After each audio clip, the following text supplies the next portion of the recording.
सक्षमता पास 1 लाख से ज्यादा नियोजित शिक्षकों के लिए बिहार के मुख्यमंत्री ने जहां बड़ी खुशखबरी दी, तालियां बटोरी, अपने ही विद्यालय में बने रहेंगे, राज्यकर्मी हो जाएंगे। लेकिन क्या शिक्षकों का बहुत प्रतीक्षित मांग तबादला कब होगा? क्या सेवा निरंतरता की लाभ मिलेगी या नहीं? इस सिद्धार्थ ने क्या संकेत दिए कि एक पत्र निकलेगा, उसके बाद राज्यकर्मी बन जाएंगे? क्या था उनका इशारा? आखिर मुख्यमंत्री ने रातों रात क्यों बदल दी फैसला? सरकार बैकफुट पर, कब, क्यों, कैसे? यह मेल कैसे खा गया कि बस हाईकोर्ट का स्टे का फैसला 13 शिक्षकों के लिए और तुरंत शिक्षा मंत्री का प्रेस कॉन्फ्रेंस कर ट्रांसफर पोस्टिंग पॉलिसी को स्थगित कर देना। क्या है पर्दे के पीछे? क्या है खबरों के पीछे? राज तमाम चीजों पर बात करेंगे। उससे पहले नमस्कार, मैं हूं सुनील बॉबी और यह स्पेशल रिपोर्ट में हम खबरों के पीछे क्या है शिक्षकों की कहानी, क्या है सरकार की जुबानी, बात करेंगे। देखिए, शिक्षकों की बहुत प्रतीक्षित 2-3 मांग रही है। पहला, समान काम समान वेतन, स्वरूप बदला, राज्यकर्मी बना दीजिए। खैर, अब तो बन जाएंगे। शिक्षकों को अभी भी एक सपना ख्वाब लग रहा है और होगा कि नहीं होगा सस्पेंस बना हुआ है। ऐसा इसलिए कि मुख्यमंत्री तो कई ऐसे घोषणा किए जो पदाधिकारी नहीं मानते। 10 से 4 स्कूल चलेगा, साल से ज्यादा होने वाला है, लेकिन उसे लागू नहीं किया गया। खैर भाई, यह विश्वास ही कर सकते हैं और सही भी बात है। प्रेस बयान भी जारी हो गया है, खुला मन से ऐलान भी हो गया है। कहिएगा कि वो सदन की बात हुई थी। खैर, विश्वास तो करना होगा और ये सही भी बात है। मुख्यमंत्री नीतीश कुमार ने बुधवार के दिन पूरा कहानी ही पलट दिया। के पाठक के राज से जो नियम बन रहे थे, इस सिद्धार्थ ने हर चीज को पलटने की कोशिश की, पलटा और पलटते पलटते अपने बनाए नियमों को भी सब पलट दिया। हालांकि शिक्षक खुश हुए कि अपने ही विद्यालय में रहेंगे, इसलिए खुश हुए। इसलिए खुश नहीं हुए कि अब हमको कहीं नहीं जाना, इसलिए खुश हुए कि शिक्षकों को नियम बनाते बनाते इतना बांध दिया गया, इतना डरवा दिया गया कि अचानक मुख्यमंत्री के ऐलान के बाद तो खुश होना ही था।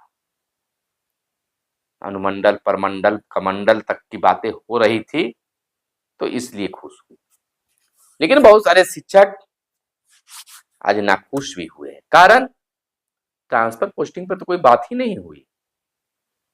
केवल कहा गया कि राज्यकर्मी जो इनका काउंसलिंग वगैरह सब हो गया है, परीक्षा पास कर गए, उनको राज्यकर्मी अपने ही विद्यालय में रहेंगे और राज्यकर्मी बना दिए जाएंगे। लगे हाथ मुख्यमंत्री के अभिभाषण से पहले इस सिद्धार्थ ने संबोधन किया था, कहा था कि एक पत्र निकालेंगे और उस पत्र में तिथि होगी, उस तिथि से राज्यकर्मी आप बन जाएंगे। वो पत्र कब निकलेगा, कौन सी तिथि होगी, बहुत सस्पेंस है।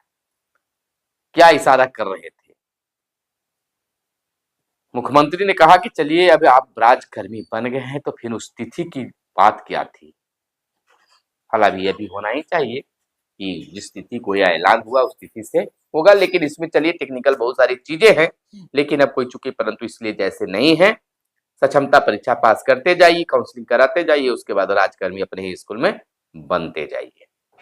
यह बिल्कुल क्लियर हो गया। लेकिन शिक्षक ताली क्यों बजाए, शिक्षक हुए खुश क्यों?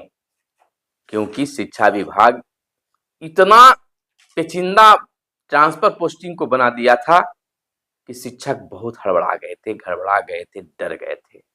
कहाँ जाएंगे, कैसे होगा, क्या होगा? इसका सब दोषी शिक्षा विभाग ही रहा है। अगर के पाठक ने जिस तरह से धरातल तैयार किया था, शिक्षक अपने आप को दम कन्फर्म वहां बैठा रहे थे, हो भी गया था, जिला अलाउट हुआ था। आप उस जिले में कोई बिना बवाल किए हुए आप उस जिला में 3 विद्यालय या 10 विद्यालय मांगते, वो देते, उसके अनुसार अपने सुविधा के अनुसार वो विद्यालय देते, उस विद्यालय में आपको पोस्टिंग करनी थी, कोई मामला नहीं होता। लेकिन यहाँ तो आप बहुत बढ़ा चढ़ा के लिंग विभेदता पैदा कर दिए, एक ही नियमावली में कई तरह के बातें ला दिए। चले थे नियोजित शिक्षकों को पोस्टिंग करने, आपने इसमें तुम्हें तबादला जोड़ दिया। खैर ये नहीं कह रहे हैं कि बीपीएससी के जो शिक्षक है उनको तबादला नहीं होना चाहिए था, उनका मैटर अलग रखना, तबादला का मैटर अलग रखना चाहिए था, पोस्टिंग का मैटर अलग रखना चाहिए था। खैर एक बहुत बड़ी बात अभी भी पर्दे के पीछे है, खबरों के पीछे है कि राज्यकर्मी तो हम बन गए हैं, लेकिन सीनियर रहेंगे कि जूनियर? सेवा निरंतरता में बना रहेगा कि फिर नौकरी नई? एक चीज तो सोल्व हुआ, लेकिन कई चीज अटका हुआ है।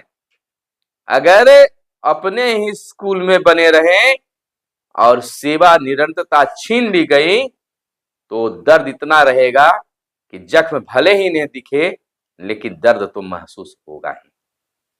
जिस विद्यालय में जिन्हें आपने ज्वाइन करवाया वो आज आपके सीनियर होंगे, बॉस होंगे, और आप जूनियर बनकर रहिएगा, टीस हमेशा छाए रहेगा। लेकिन अभी बहुत कुछ है, चुनाव नजदीक है। मैंने पहले भी कई वीडियो में बताया था कि शिक्षक साथी आप लोग गड़बड़ाइए नहीं, एक ऐसा समय आएगा जो होगा कि कह दिया जाएगा कि जो जहां वहीं रहिए।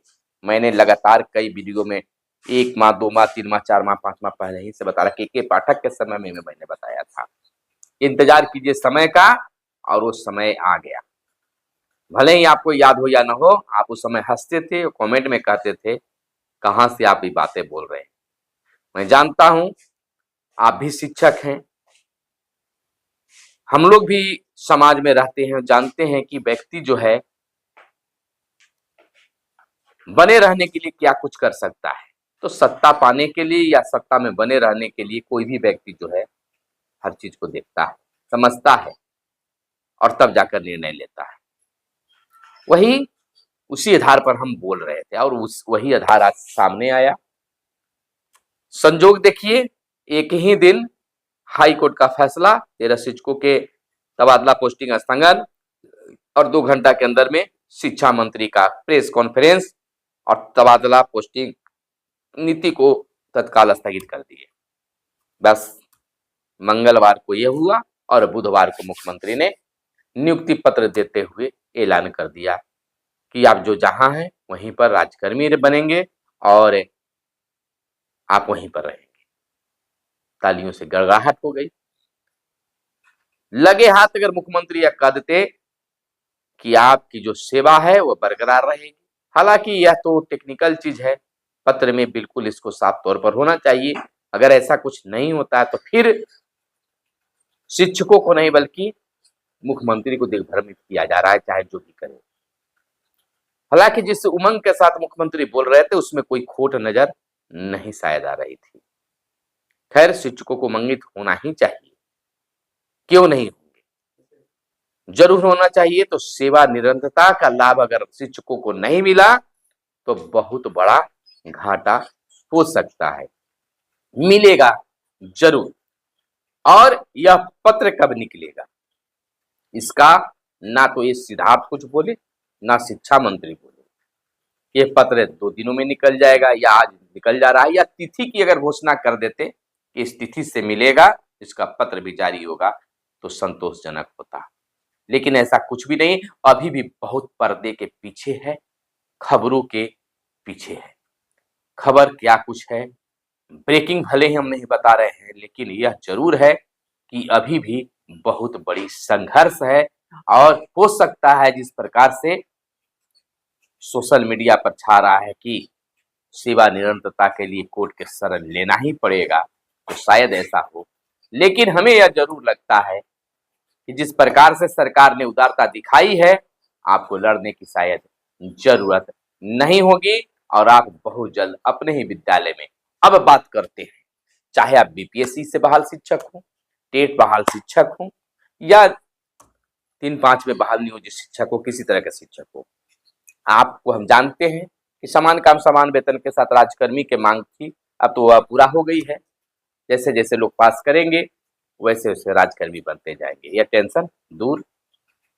टेंशन है ट्रांसफर पोस्टिंग को लेकर, सेवा निरंतरता को लेकर। सेवा निरंतरता को लेकर लड़ाई लड़नी भी पड़ सकती है या बिना लड़ाई लड़े ही आपको बहुत कुछ मिल जाएगा। आखिर ट्रांसफर कब होगा? पोस्टिंग के बाद छोड़ दीजिए, ट्रांसफर कब होगा? तो ऐसा माना जा रहा है कि बहुत जल्द ही सरकार जो है, विभाग जो है, ऐच्छिक ट्रांसफर के लिए सारा नीति पॉलिसी तैयार करके निकालेगी। जिन्हें ट्रांसफर लेना है वह ऑनलाइन आवेदन करे। अगर ऐसी बातें हुई तो यह जरूर होना चाहिए कि 3 जिला 3 प्रखंड वगैरह नहीं, बल्कि जिस प्रकार से शिक्षकों से 3 विद्यालय के लिया जाता है उसमें लीजिए, पहले जिला फिर प्रखंड और किस विद्यालय में, इस तरह से लीजिए। आपको भी दिक्कत है और शिक्षकों को भी नहीं लगेगा कि यह देखिए परेशानी है। आप डाल देते हैं अथाह में, पता ही उनको नहीं चलता कि हम कहाँ जाएंगे। अगर प्रखंड के भी ऑप्शन मांगिएगा तो भी खुश है, हम प्रखंड के देंगे तो उसी प्रखंड में ना हमें कहीं किया जाएगा, तो टेंशन में ज्यादा नहीं रहेंगे। तो ट्रांसफर में जो है वह बहुत जल्द होने वाला हो जाएगा। मार्च तक है, मार्च से पहले ट्रांसफर होने की संभावना बताई जाती है। अगर ऐसा कुछ नहीं हुआ और सरकार के मन में या किसी विभागीय पदाधिकारी के मन में अगर कुछ शिक्षकों के प्रति होगा, तो यह जरूर जान लीजिए कि चुनाव बाद बहुत बड़ी ट्रांसफर होगी, जिसमें शिक्षकों की ना मर्जी चलेगी और ना उनकी बातें सुनी जाएगी। सरकार उस समय मजबूत होगी, क्योंकि फिर 5 साल बाद आपके वोट की जरूरत होगी। तो उस समय बिना आपके ऑप्शन मांगे, बिना आपकी राय लिए हुए आपको ट्रांसफर किया जाएगा गुणवत्तापूर्ण शिक्षा के लिए, और उसमें तमाम चीज रहेंगे। आप माने या ना माने, आपको जाना तय होगा। फिलहाल इतना खुश रहिए और ज्यादा भी खुश मत रहिए कि फिर जो है आपकी खुशी को देखकर या आपकी खुशी की नजर न लग जाए। चलिए, तत्काल वर्तमान को देखनी चाहिए और वर्तमान आपके लिए खुशियों भरा है, खुशखबरी मिली है। चलिए, आप तमाम शिक्षक साथियों को, शिक्षक बहनों को हार्दिक बधाई और शुभकामनाएं देते हैं। सब कुछ बेहतर होगा। मिलते हैं अगले वीडियो में, तब तक के लिए दीजिए इजाजत। जय हिंद, जय भारत, वंदे मातरम।